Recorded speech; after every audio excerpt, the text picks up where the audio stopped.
Film The Divine Fury yang rilis tahun 2019 lalu ini bergenre aksi, thriller dan horor. Film bercerita tentang seorang pemuda yang mengalami takdir pahit yang melanda hidupnya. Ia tak lagi mempercayai adanya Tuhan.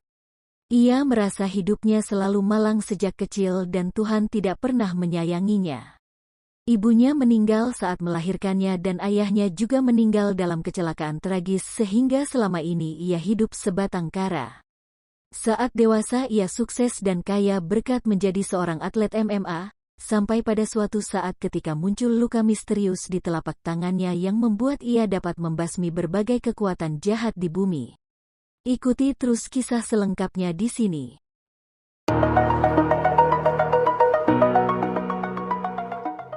Di suatu pagi, terlihat seorang anak yang sedang menggoreng telur untuk ayahnya. Anak itu bernama Yong-Hu. Yong-Hu adalah pemeran utama dalam film ini. Si Yong-Hu menggoreng telur sebenarnya hanya untuk mencari perhatian ayahnya, agar dia dengan ayahnya makan di luar.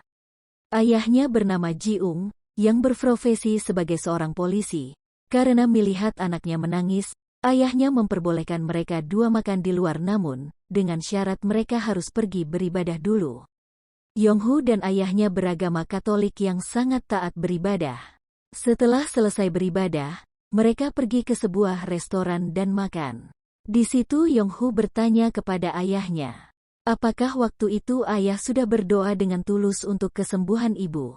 Ayahnya mengatakan iya. Yong-Hu berkata, terus kenapa ibu bisa meninggal? Ayahnya mengatakan, waktu itu ibumu juga berdoa agar kamu lahir dengan selamat dan sehat. Karena ibumu berdoa lebih tulus daripada ayah, makanya Tuhan lebih mendengar doa ibumu daripada doa ayah. Pada malam hari, ayahnya bersiap berangkat kerja. Yong-Hu melihatnya dan melambaikan tangan kepadanya. Di sebuah jalan, ayahnya dan beberapa teman polisinya melakukan pemeriksaan rutin berbagai kendaraan. Di situ terdapat sebuah mobil berwarna merah yang sedang balap. Mereka menghentikan mobil itu dan ayah Yong-Hu memeriksa apakah pengemudi mobil itu mabuk. Dalam mobil ada seorang pria dan wanita, namun karena pria itu tampak kerasukan roh jahat, sehingga ia menancap gas dan berusaha meninggalkan tempat itu. Ayahnya Yong-Hu berusaha menghentikan mobil itu dengan menahan sampingnya. Ia diseret mobil itu dan dipukul beberapa kali hingga ia terjatuh, membuat ia terluka dan dilarikan ke rumah sakit. Melihat hal itu, Yong-Hu yang masih kecil sangat terpukul dan bersedih. Yong-Hu berlari ke gereja, ia ingin berdoa untuk kesembuhan ayahnya. Di sana Yong-Hu bertemu dengan seorang pendeta, ia bertanya kepadanya, apakah jika kita berdoa Tuhan bisa mengabulkan doa kita? Pendeta itu menjawab, jika kamu berdoa sungguh-sungguh pasti Tuhan akan mengabulkannya. Si Yong-Hu yang masih kecil itu pun pulang dan tidur, ia bermimpi bertemu ayahnya. Ayahnya berpesan, mulai sekarang kamu tinggal dengan nenekmu, kamu harus menjadi anak yang baik, harus saling menolong, membantu orang yang membutuhkan pertolonganmu. Ayahnya memegang tangannya dan tampak sebuah cahaya yang keluar dari tangannya. Ternyata itu pesan terakhir ayahnya karena ia telah meninggal. Di tempat melayat, Yong-Hu bersedih karena melihat ayahnya yang meninggal, dan ia melihat pendeta yang waktu itu ia berdoa. Yong-Hu pun marah. Ia mengambil sebuah salib dan melempar ke wajah pendeta itu hingga berdarah. Ia marah karena Tuhan tidak menjawab doanya, yang membuat ayahnya meninggal. Setelah 20 tahun kemudian, Yong-Hu sudah besar dan menjadi seorang petarung MMA yang sangat hebat dan terkenal. Ia bertarung dengan seorang petarung. Di situ ia melihat petarung itu memiliki tato salib yang membuatnya jadi emosi sehingga ia menghajar petarung itu hingga hampir mati. Setelah Yong-Hu pulang, ia mengikuti pesawat. Di dalam pesawat, ia tidur dan bermimpi melihat peti dan foto ayahnya karena membenci dengan Tuhan. Yong-Hu marah dan mengambil salib yang berada di atas peti itu dan ingin melemparnya. Namun salib itu membakar tangannya dan tampak sebuah roh jahat yang berada di dalam tubuhnya keluar. Akhirnya Yong-Hu tersadar dari tidurnya, ia ingin melap keringat di dahinya, tetapi tangannya itu berdarah.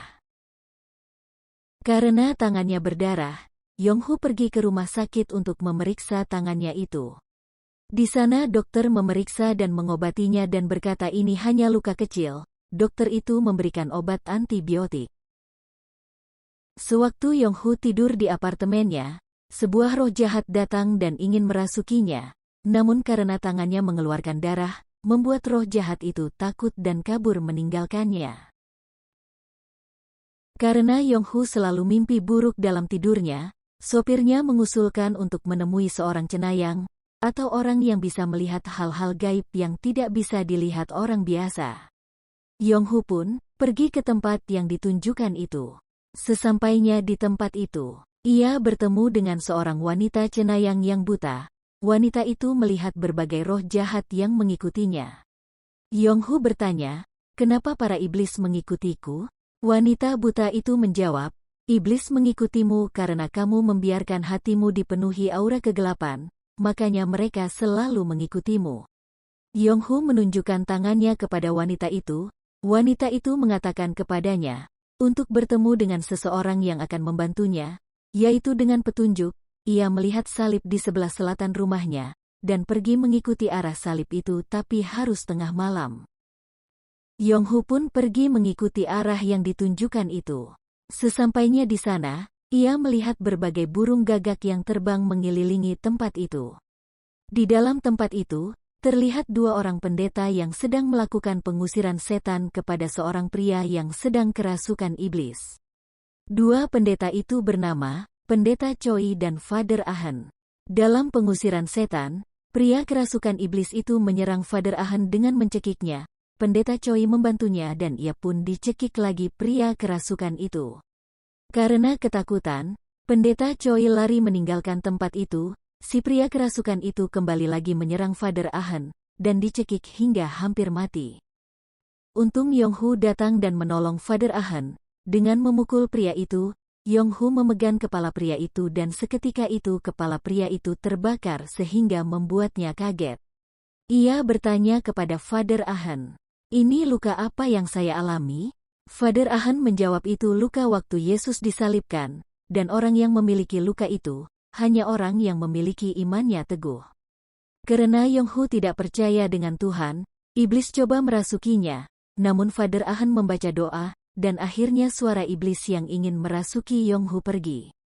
Father Ahan meminta kepada Yong-hu untuk mengantarkannya ke rumahnya agar supaya ia bisa membantunya. Sesampainya di apartemen Yong-hu, Father Ahan berdoa di situ untuk mengusir roh jahat, dan ia meninggalkan kalung salibnya di balik foto Yong-hu dan ayahnya. Hal itu membuat Yong-hu tidur dengan nyenyak tanpa diganggu iblis lagi. Ketika Yong-hu bangun pagi hari, ia melihat kalung yang ditinggalkan Father Ahan itu. Ia mengambilnya dan memulangkannya ke Father Ahan. Di tempat lain, terlihat seorang pria pemilik kelam malam yang bernama Jisin. Jisin adalah seorang pemuja iblis yang setia. Ia melakukan pemujaan iblis untuk persembahan Raja Iblis agar dia hidup abadi. Setelah Yong-hu memulangkan kalung salib milik Father Ahan, membuat ia kembali bermimpi buruk lagi. Karena bermimpi buruk, Yong-hu kembali mencari Father Ahan. Di rumah Father Ahan, Yong-hu menceritakan kisah hidupnya dan ia marah kepada Tuhan. Namun Father Ahan menasihatinya, bercerita kepadanya yang membuatnya Yong-hu sadar. Ketika mau pulang, Yong-hu melihat Father Ahan yang ingin pergi melakukan pengusiran setan di suatu apartemen. Yong-hu mengantarnya ke tempat itu. Setibanya di situ, karena Yong-hu mengingat ayahnya ketika melihat Father Ahan, akhirnya ia mengikutinya untuk melakukan pengusiran setan. Setelah masuk di apartemen itu, ibu dari gadis yang kerasukan itu mengatakan anaknya yang kerasukan berada di atas. Mereka menuju ke atas. Father Ahan melakukan beberapa pengecekan untuk gadis itu. Tetapi gadis itu tampak baik-baik saja. Gadis itu mengatakan jika ibunya menipu mereka, dialah yang kerasukan bukan aku. Namun karena sudah berpengalaman dan sudah mengetahui iblis itu pintar mengelabui, Father Ahan menyuruh Yong-hu menahan gadis itu dan ia meminumkan air suci ke gadis itu. Di situ baru tampaklah iblis itu muncul. Gadis itu memuntahkan darah yang keluar dari mulutnya. Dengan kekuatannya, gadis itu melempar Father Ahan hingga terlempar. Melihat hal itu, Yong-Hu berusaha menahannya. Iblis itu ingin merasuki Yong-Hu. Ia mengatakan, aku yang membunuh ayahmu. Mendengar hal itu Yong-Hu pun marah. Ia mencekik gadis itu, namun Father Ahn menenangkannya, sehingga Yong-Hu sadar, dan ia menuju gadis itu. Ia memegang kepalanya dengan tangannya, dan seketika itu kepalanya terbakar dan iblis itu musnah dari gadis itu.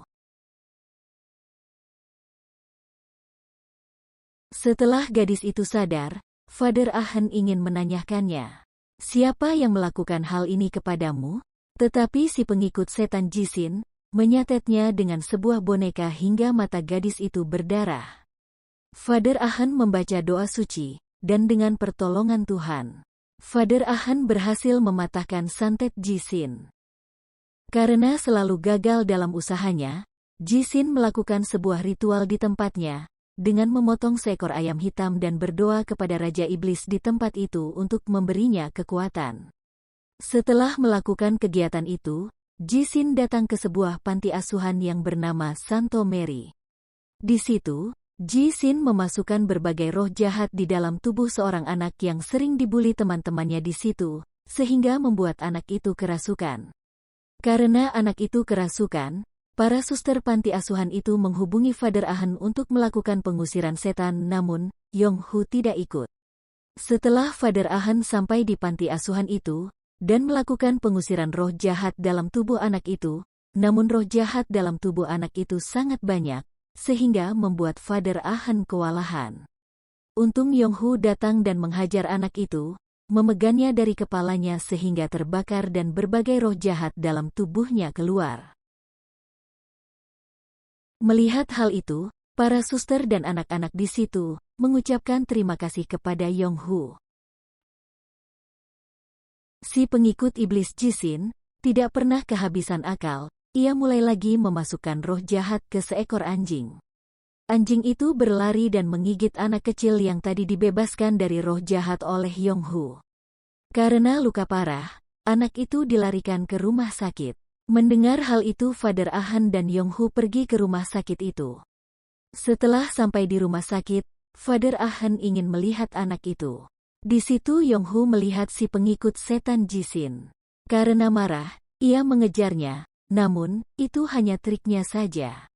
Si Jisin menangkap Father Ahn dan menusuknya dengan sebuah tulang yang diberikan Raja Iblis.